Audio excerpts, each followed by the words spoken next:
Seja muito bem-vindo ao meu novo episódio do podcast Além do Divã. E hoje irei falar sobre o que é a psicologia e o que é a psicanálise. Muita gente acha que os dois são iguais, mas não são. A psicologia, ela é uma ciência que dedica aos estudos do comportamento humano, das emoções, dos pensamentos, das relações, das formas como cada ser humano se constitui no mundo. Além de definições técnicas, a psicologia ela tenta compreender como o ser humano sente, interpreta, sofre, deseja e se relaciona consigo mesmo e com os outros. Enquanto ciência, a psicologia ela busca investigar o funcionamento psíquico a partir de diferentes teorias e métodos. E é por isso que existem várias abordagens psicológicas, como a psicanálise, a análise do comportamento, a terapia cognitiva comportamental, a Gestalt, a humanista, tem a analítica também, e entre outras. Cada uma possui uma forma específica de compreender o sofrimento humano, a escuta clínica e o processo terapêutico. Bom, é importante dizer também que a psicologia não é conselho, muito menos opinião pessoal. Vixe, e nem motivação, né? O trabalho do psicólogo ele exige formação acadêmica, ética profissional, supervisão, estudo contínuo e responsabilidade clínica. Existe um comprometimento ético com aquilo que é estudado e com o cuidado em relação ao ser humano, né? Então, falar sobre psicologia é falar sobre o ser humano, sobre aquilo que os incomoda, o que falta, o que os marca e o que constitui enquanto pessoas, né? Então, essa é uma parte que é a psicologia. Então, a psicologia, ela é mais no sentido de estudos do comportamento, né? Diferente da psicanálise. Vamos lá para a psicanálise agora. Então, a psicanálise, ela é uma praxis, emerge da clínica, ou seja, teoria e prática não estão separadas. A teoria psicanalítica, ela nasce da escuta clínica e retorna para ela continuamente. Ela não pode ser reduzida simplesmente a uma psicoterapia. Aí que está a diferença. Ela nasce como uma prática clínica, mas também como uma ética da escuta, da linguagem e da verdade do sujeito, né? Então, se a gente voltar historicamente aos gregos, encontraremos algo muito próximo do que a psicanálise mais tarde irá retomar, né? Que é a ideia de que não existe uma experiência de confronto com a verdade. Não falo sobre uma verdade absoluta ou universal, mas é uma verdade singular, ligada ao desejo, à linguagem e à forma como cada sujeito se relaciona com aquilo que o constitui, né? Então, a psicanálise, perdão, surge como uma experiência ética e clínica que questiona os discursos de poder, os saberes totalizantes e as tentativas de enquadrar o sofrimento humano em respostas prontas, né? Então, ela propõe uma outra coisa.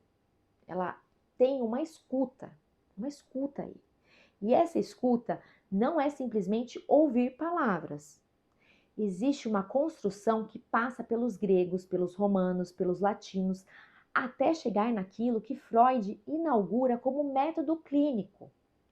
A clínica psicanalítica exige investigação.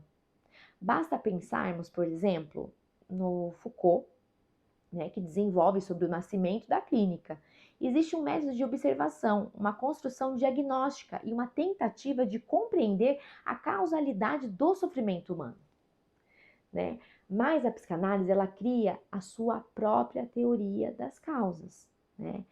Ela não vai pensar o sofrimento apenas como algo biológico, algo químico ou adaptativo. Ela trabalha com outra lógica de causalidade, a causalidade psíquica. Trabalha com signos, com a linguagem, com repetições, com aquilo que Lacan irá chamar de objeto A. E esse objeto A é uma causa do desejo que organiza a posição do sujeito diante da sua falta. Existe uma imagem muito interessante que é bem estudada na psicanálise, que se chama Janus, que é uma figura da mitologia romana. Ela é associada às passagens, às portas e aos começos, inclusive ao mês de janeiro, né? Janos, janeiro, né? Janos possui duas faces, uma voltada para dentro e a outra é por fora. Essa imagem nos ajuda a pensar que certa dicotomia talvez sejam insuficientes para compreender a subjetividade humana. Então, é dentro, fora, antes e depois, causa e efeito. Então, na experiência subjetiva, essas divisões não aparecem de maneiras tão separadas assim.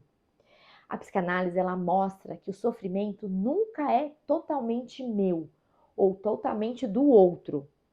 O sintoma não permanece, ele não pertence exclusivamente ao indivíduo, nem exclusivamente ao ambiente. Existe uma articulação complexa entre sujeito, linguagem, relações e cultura. E é por isso que Lacan utiliza, inclusive, referência da matemática e da topologia, que é a banda de Möbius. Nela, dentro e fora, deixam de ser espaços totalmente separados. O interior se torna exterior e o exterior se torna interior continuamente. Essa imagem ajuda a pensar a estrutura do sujeito. Aquilo que parece externo participa intimamente da constituição psíquica. E aquilo que acreditamos ser puramente interno também é marcado pelo outro, pela linguagem e pelo laço social. Então, a subjetividade, portanto, não pode ser pensada como uma esfera fechada. Ela é constituída, né, marcada e articulada na relação com o outro. Né? Então, essa construção aí com um todo. Né? Essa é a tarefa da psicanálise. É escutar essas articulações. Escutar como elementos aparentemente separados aparecem conectados na fala, no sintoma, no desejo e no sofrimento de cada sujeito. Então, a psicologia ela estuda o comportamento humano. Já a psicanálise, ela estuda sobre o inconsciente do sujeito, né? Que permite ali que o sujeito possa aparecer e ser escutado, né? Bom, por hoje é só. Até a próxima. Espero que vocês tenham gostado. Comentem aí.